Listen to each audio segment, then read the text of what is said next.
शाळेच्या नवीन वेळापत्रकांना घेऊन राज्यभरातील स्कूल व्हॅन संघटना याचा विरोध करताना दिसत आहे. नागपूरमध्ये देखील याचा मोठ्या प्रमाणामध्ये विरोध होत आहे. याच विषयावर बोलण्याकरता आपल्यासोबत नागपूरमधील जे स्कूल व्हॅन संघटनेचे पदाधिकारी आहे ते आहे, त्यांना आपण विचारूया. सगळ्यात महत्त्वाची गोष्ट की नवीन वेळापत्रकाचा काय परिणाम होईल, तुमचा व्यवसाय असेल किंवा वाहतूक असेल किंवा मुलांवर असेल? सगळ्यात मोठा परिणाम होणार आहे वाहतुकीवरती, दुसरा होणार आमच्या व्यवसायावरती. कारण जे आम्ही आता 3 ट्रिपा मारत होतो ते आम्हाला शक्य होणार, आम्हाला फक्त 2च ट्रिपा मारावं लागतील. आणि त्यानंतर महत्त्वाची गोष्ट ही आहे की ही वेळापत्रक त्यांनी नवीन जे तयार केलं त्याच्यामध्ये नियोजन काहीच नाही. विद्यार्थ्यांची वाहतूक करायची कशी? कारण आज 8 ते 8:30 स्कूल व्हॅन आणि स्कूल बसेस आहेत. नवीन वेळापत्रकानुसार आपल्याला या वाहनांची 1.5 संख्या जास्ती पाहिजे. शासनाने ज्या छोट्या स्कूल व्हॅन होत्या त्यांचं उत्पादन बंद केलेलं आहे, परमिट देणं बंद केलेलं आहे. मोठ्या बसेस सुरू राहणार आहेत आणि मोठ्या बसेस ज्यावेळेला रस्त्यावरती येतील काय त्यामुळे वाहतुकीला जास्त खोळंबा होणार आहे. काय तर शासनाने याकडे गांभीर्याने विचार करायला पाहिजे की याचं काही नियोजन, पुढलं नियोजन काय, की एवढ्या विद्यार्थ्यांची ने-आण करायची कशामध्ये. मग आज जे काही सोयीस्करपणे होऊन राहिलेलं आहे ते, आणि त्यातल्यानंतरसुद्धा आम्हाला जे आम्ही नियमानुसार जे स्कूल व्हॅन चालवणारे आहोत त्याची सगळ्यात मोठी गदापिढी आहे ती म्हणजे खाजगी वाहनांची.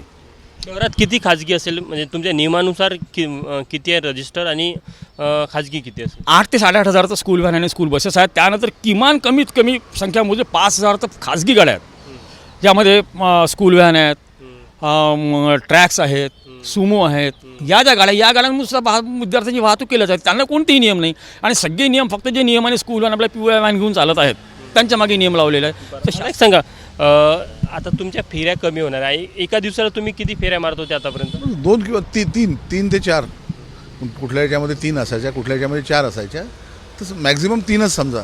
तर 3मध्ये असं असायचं की एक याच्यामध्ये ड्रायव्हरचा पगार निघतोय, दुसऱ्याच्यामध्ये त्या फ्यूल निघतं आहे, तिसऱ्या याच्यामध्ये त्या गाडीचे RTOचा पैसा आणि वाचलेला पैसा 2-4 हजार रुपये त्या मालकाला वाचतो. तर फेऱ्या कमी झाल्या तर स्कूल व्हॅनची संख्या किंवा त्याची मागणी वाढेलच निश्चितच. आणि जे 7 सीटर आहे ते गव्हर्नमेंटनी बंद केलेली आहे. या आरती सर्वात सोयीस्कर तीच होती, डोर टू डोर ड्रॉप करणारी आणि वेळेवर पोहोचवणारी तीच गाडी होती. आज 50 मुलांना पिकअप करायला आणि 7 मुलांना पिकअप करायला किती डिफरंट लागतो. आणि 9 वाजताची शाळा जी जुनी होती तो एक टायमिंग, त्याच्यानंतर 9:30ची एक टाईम. त्या मुलांना सोडून पुन्हा त्या ठिकाणी गंतव्य ठिकाणी जाऊन पुन्हा पिकअप करून येणे तेही शक्य होणार नाही. तर ते तर होणारच, तो खूप मोठा प्रॉब्लेम होतो. आता सध्या तुझा स्वतःचा विचार केला तर तू कशा प्रकारे नियोजन करतो आतापर्यंत? 3 स्कूल थी मेरे पास में, वैसे ही मैनेज हो रहा था सब कुछ. कि जैसे एक स्कूल का जो टाइमिंग, जैसे सुबह एक स्कूल का टाइमिंग था 8:30 बजे का, एक स्कूल का टाइम था 7:20 का, तो आधे घंटे में, और एक का 9 बजे का. तो आधे घंटे में बच्चों को पिक करके और स्कूल में छोड़ना बराबर हो जा रहा था. अब जैसे 9 बजे की स्कूल हो गई है तो एक टाइमिंग पे अब 3 स्कूल तो पॉसिबल नहीं है. वही 2 स्कूल में काम करना पड़ेगा, उसमें ड्राइवर का पेमेंट और फ्यूल, बाकी फिर गाड़ी का खर्चा कैसे निकलेगा, मेंटेनेंस नहीं निकलेगा, RTO का टॅक्स, इन्शुरन्स, ये सब चीज़ें भी तो है. वाहतुकीची सर्वात मोठी हा एक तुम्ही समस्या सांगितला. मला एक सांगा की आता अतिरिक्त व्हॅन कशा आहे? आत्ताच मोठ्या प्रमाणामध्ये खाजगी व्यास ज्या रजिस्टर नाही अशा आहे, तर अतिरिक्त व्हॅनचा तुटवडा कसा भरून निघेल? आता तुटवडा भरून कसा निघणार आहे? शासनाने जर म्हणजे आता कंपन्यांनी त्यांचं उत्पादन बंद केलेलं आहे, मॅन्युफॅक्चरिंग बंद आहे त्यांचं, तर बाकी गाड्या आणणार कुठं आहे? मग तोच पर्याय.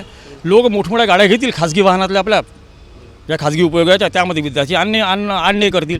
त्यामुळे विद्यार्थ्यांचा जीव जास्ती धोक्यात राहील. आणि ही वेळ बदलल्यामुळे काय झालं आहे की आता प्रत्येक व्हॅनवाला थोडा वेगाने गाडी चालवण्याचा प्रयत्न करेल, किंवा मला पटकन पुन्हा दुसऱ्या शाळेची मुलं घ्यायची आहेत, त्यामुळे अपघाताचे प्रमाणही वाढू शकतात. आता तुमची काय मागणी आहे आता शासनाकडे? मागणी हीच आहे की जे आतापर्यंत पूर्व ज्या शाळेच्या वेळा होत्या त्या शासनाने करायला पाहिजे. त्याच्यामुळे आमचंही जरा आमच्या व्यवसायावरती गदापिढा येणार नाही, काही आम्हाला सोयीस्कर होईल. आणि आता पण जे सुरळीत चालू होते ते सुरळीत राहील.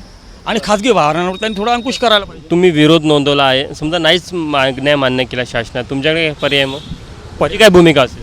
आम्ही भूमिका काय, आम्ही आंदोलन करू किंवा शासनाला निवेदन देऊ. तर शासनाने आमचं ऐकणं न ऐकण्याचा मोठा त्यांचा प्रश्न आहे तो. पण त्यांनी गांभीर्याने विचार करायला पाहिजे सगळ्या गोष्टींवरती. शासनाने विचार नाही केला तर तुम्ही काय पुढची भूमिका असेल? पुढली आधी आंदोलनात्मकच आमची भूमिका राहील. अगोदर आम्ही निवेदन वगैरे देऊ, नंतर नाही झालं तर आम्ही आंदोलन करू. यातमध्ये तुम्हाला असं वाटतं की हे मुलाच्या दृष्टीने, तुमच्या दृष्टीने, सर्वांच्या दृष्टीने जुने नियम व्यवस्थित होतेच, बिलकुल होतेच ते नियम बरोबर होते. आता कोणत्या कारणाने यांनी नवीन नियम बदलवले हे आम्हाला काही माहीत नाही. पालकांसोबत जेव्हा तुम्ही चर्चा करा त्यांचं काय म्हणणं आहे? त्यांचाही विरोध आहे. त्यांचाही विरोध आहे. कारण की पुष्कळच ठिकाणी जे आई वडील दोघे काम ड्युटीवाले असतात त्यांना खूप मोठा प्रॉब्लेम येतील. आता सध्या एकाच टायमाला दोनही मुलांना तयार करणे त्यांना सोयीस्कर आहे, पण एकाच घरी 2 टाईमला मुलांना तयार करणे मग त्यांना ड्युटीला जाणे त्यांना पण अडचण तर येतीलच.